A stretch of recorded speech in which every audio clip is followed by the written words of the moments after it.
Hello, I'm Sahil Rahman with a look at some of the top stories we're covering here on Al Jazeera.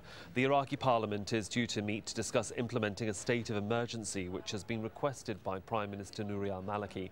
There are warnings of a dire humanitarian situation after another city fell into the hands of a rebel group.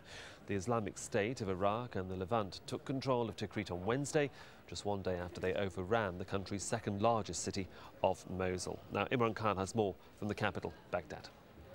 Officially, what they were talking about was developing a unified strategy to try and deal with the crisis that Iraq finds itself in. Unofficially, what we were told from people within that meeting is that Prime Minister Nouri al-Maliki was trying to push for a consensus, for an agreement on the state of emergency. Now, he's faced stiff opposition, particularly from Osama Nujaifi, who is the Speaker of the House and one of the leaders of the biggest Sunni party. So, by all means, this isn't a done deal for Prime Minister Nouri al-Maliki.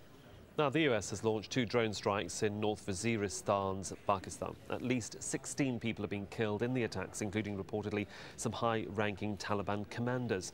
Pressure has been mounting on Pakistan's government to launch a ground offensive against fighters in North Waziristan.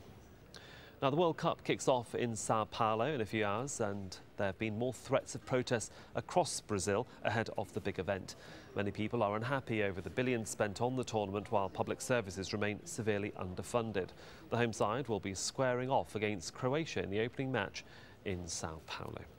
And you can follow that story and everything else that we're covering here on Al Jazeera by logging onto our website at www.aljazeera.com. Bye for now.